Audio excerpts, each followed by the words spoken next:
We're back at the Old North Church. We just can't get enough of this place. At one time, this church was the tallest building in Boston. So we thought you'd like to see what it's like to climb to the top, including an exclusive look of the wraparound porch with visitor experience manager, Julius James. And you can only see it in my North End.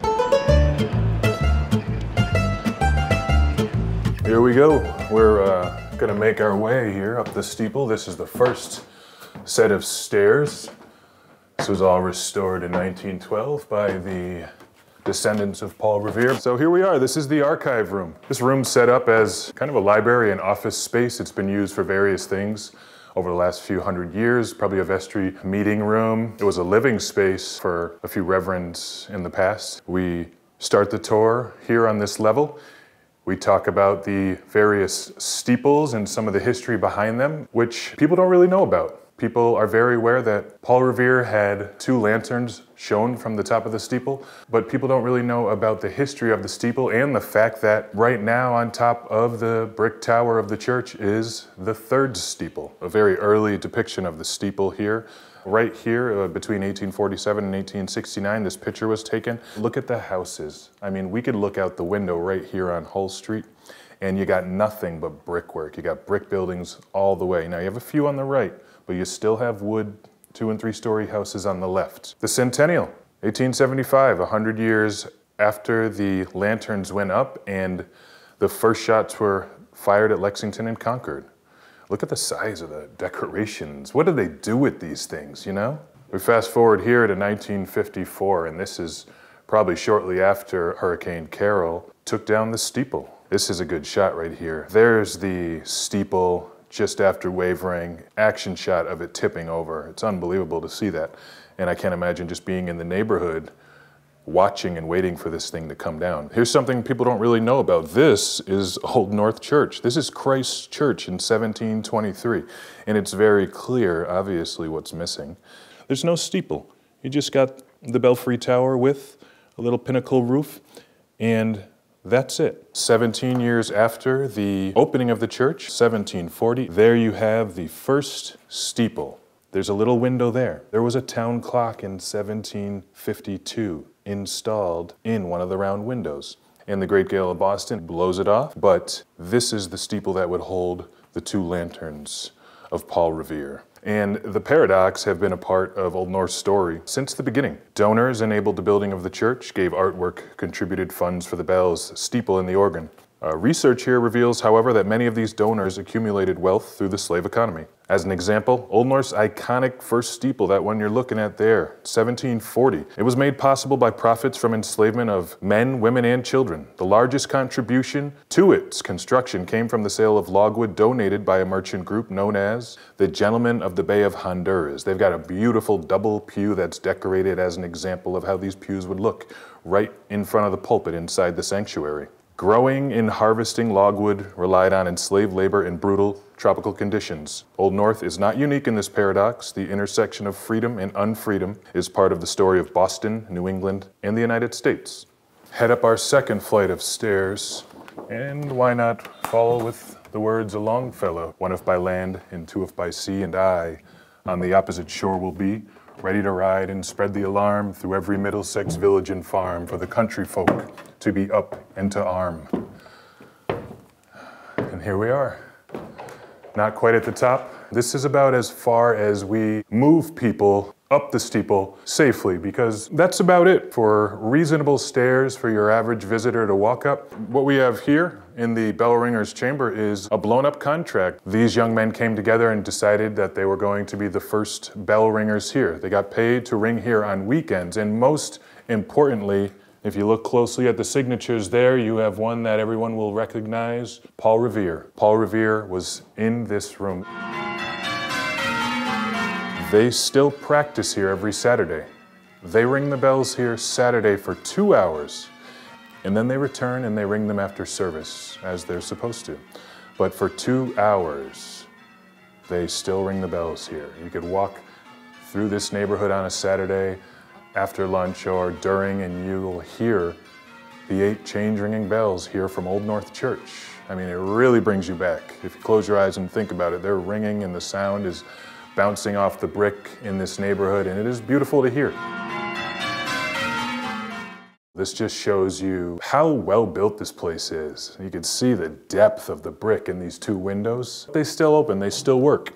And looking out this window is incredible because you just have decade after decade of architecture. Here we are standing in and looking out of a window that was built and is still here from 1723. And look what we have outside. That State Street building just opened. And then this building across, probably from the 1900s, you got some from the 1800s. This neighborhood, it's just so old, it's so historic, and it's constantly changing too. When we were looking at the animations of the various steeples, I pointed out this early town clock, which was from like 1752, and then was defunct, and they put the larger clock up top. You figure they would have just kept this as a window like the other two in here, but they decided to brick it in. They must have removed this clock mechanism, bricked it in. What's covering this on the other side is the massive concrete Paul Revere and his signal lanterns plaque. Then he climbed to the tower of the church, up the wooden stairs with stealthy tread to the belfry chamber overhead, and startled the pigeons from their perch on the somber rafters that round him made masses in moving shapes of shade. Up the trembling ladder, steep and tall, to the highest window in the wall, where he paused to listen and look down, a moment on the roofs of the town and the moonlight flowing over all. This is just kind of a dead floor right here. You've got planks and you've got ropes. The ropes pass through this floor, and just above us is where we will see these ancient bells. All right, so we went up through that dead space, and then you've got to come up this very, very narrow vertical staircase of individual hand over foot steps. Now, this is the only way they were able to squeeze a staircase in here, because the rest of the space in here is taken up by the bell's platform, the 8 bells, the wheels. This is the beginning of what really starts to get people's unknown vertigos or anxieties up. So people get to this point. You're on this floating platform above the bells, and now there's this pit where you could just tumble all down have a nice soft landing against the brick wall there. And this is why we don't and can't move people. There's just too much liability, too many issues. People think that there's like 8 enclosed staircases here that are just going straight up to the top of the steeple to this grand old room where you could look out, but Gino behind the camera here, he's very aware, he could attest to, this is no joke. Climbing these, it's not hard, but it's a little difficult to get used to this kind of climb. The bells, here they are, you see them, and they still ring. Not only do they still ring, they were engraved with notes specific to being here. You could see the words, you see the engravings? Here on the one right there says about Robert and John. The one next to it is about generous persons. This small one, the baby bell, right over here, the smallest one there is the one that says, Abel Ruddall of Gloucester cast us all. He literally did. He built these bells. They were created in the foundry, the Ruddall and Sons Foundry in Gloucestershire in 1744. This is the first set of change-ringing bells on the continent of North America. Where we stand has been like this since 1723-24, but everything above us has blown off twice. Massive, clean new beams from 55, 56. Steel right above your head. You got a couple I-beams connecting the brick and the steeple above us for all time now. I mean, they're connected that there'll be no storms or any wind or anything that will blow this off ever again, hopefully. Hey there. This is trapdoor number 2. This is the big one. And this one really gives you access above the bells and up to the next 3 ladder kind of steps that will get you to the top of the steeple, the highest point where those lanterns were shown so long ago. Come on up. Here we are next to ladder number 2. Number 1 brought us up to the second trapdoor. Number 2 will bring us up to 3, and then 3 to 4. But 3 is probably one of my favorite places in this whole church. When we get up there, I'll show you why. But if you just do a quick peek up, and then you do a quick peek down, and you could see down to the bells, and you could see the pit we came up. I'm sure some of you people watching are like, whoa, looking away, maybe getting a little vertigo, but It is a very, very just interesting feeling. Now we're getting the winds kind of whipping through too, because halfway up we're going to be having a very beautiful view even before we get to the top of the steeple. There's a little secret thing right over here. We don't bring people out there. We can't. It's strictly pretty much for maintenance purposes, but I'm going to show you. Watch your head here, Gino. I'm pretty much the only one who comes out here these days, and it is pretty much so I could put up the bunting for 4th of July. We usually put it up before the 4th, leave it for the summer through Labor Day, and where do we put it? Where else but on our wraparound porch. And the view out here is unbelievable. Gino, I'll see you later. Okay, good luck. All right. We don't come out on the porch much. I'm just gonna have a quick look out here for my north end, and you know what? There it is. There is my north end. I technically am an East Boston resident, but I am here for work 5 days a week, and we're just gonna take a quick lap around the porch.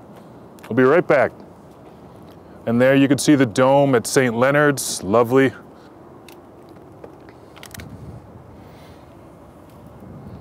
And there's the Prado, Paul Revere's statue, and St. Stephen's Church, another beautiful church there.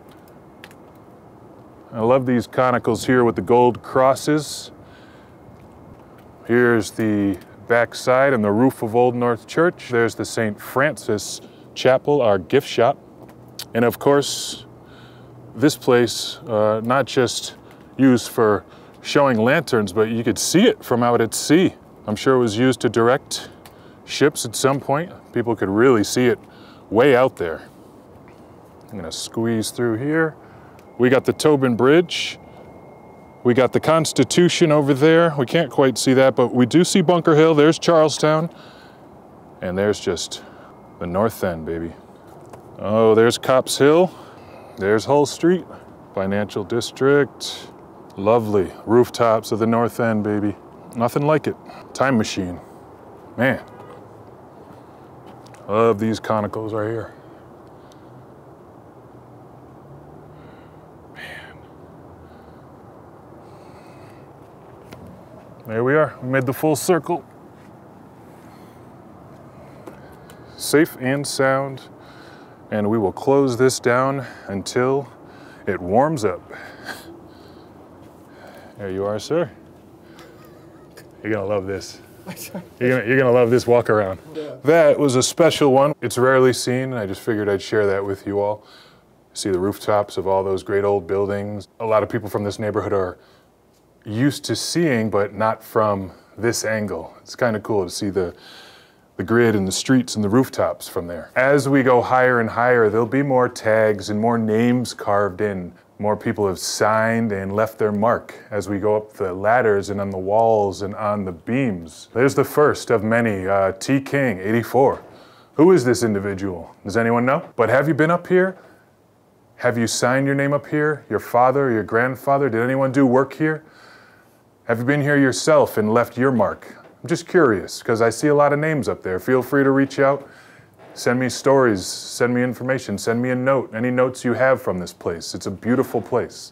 It's just history right here. And a lot of people in this neighborhood have been in here and not been in here in a long time. And I don't mean in the steeple, but in the place. There's a lot of great stuff here, and people should come back and visit.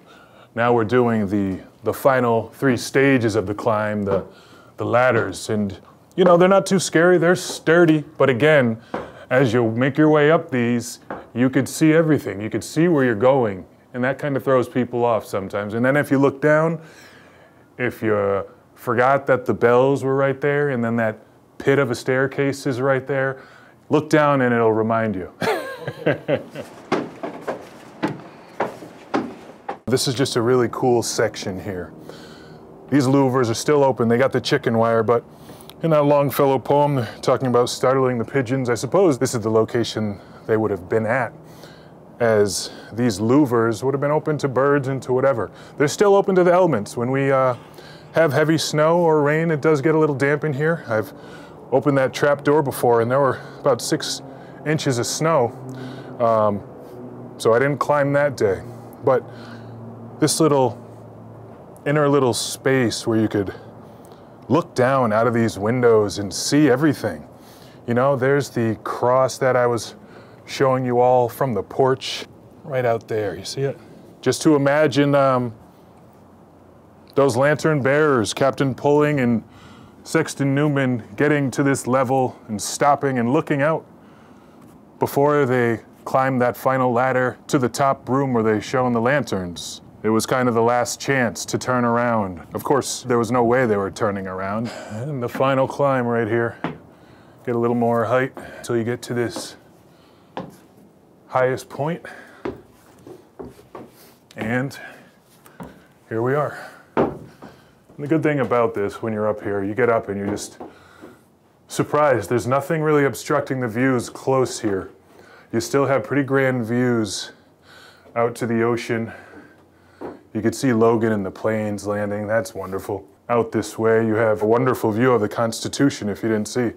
Out that window, a better one of Bunker Hill. But here's a little treat. We got a window open. This is the window where the lanterns would have hung out in this direction for those riders across to see, in case Paul Revere and William Dawes didn't make it on their rides. But they did, of course. I love these flames. The fire of God or heaven, that's what they are, these wood things. You also have Copp's Hill right there. The Sexton Robert Newman and Captain John Pulling Jr. are buried right up there at Copp's Hill. There's also probably the earliest African burial grounds in the field over there. Also buried up there, Prince Hall. He is the founder of the first African Lodge, which the Masons are now known as the Prince Hall Masons. Prince Hall was an abolitionist. He was constantly petitioning the local government for equal rights, for education, for black youth. On another interesting note, there's a plaque behind the church on the north side. In 1757, it is noted that a John Childs flew from the steeple. He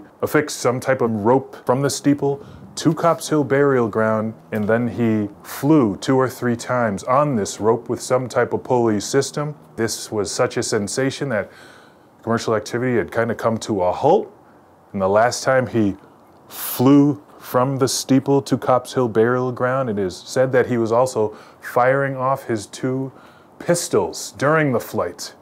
This is something that not a lot of people know about. It seems like it would be made up, and it's completely outrageous, but it happened, and that was probably the first person and the last person to fly from the steeple of Old North Church. Let's not forget about, we gotta keep 2 lanterns up here.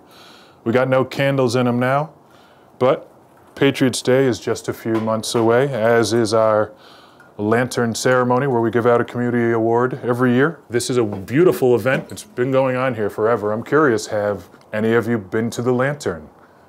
There's been some famous guests over the year. Was anyone watching here when Wayne Newton received the Lantern Award? Please email me if so. I'd love to hear about it. We are so lucky to have friends like Julius and all the staff at the Old North Church. And we'll be back for another tour soon. I'm Richard Spagnolo. And I'm Joe Testa. And we'll see you next time on My North End.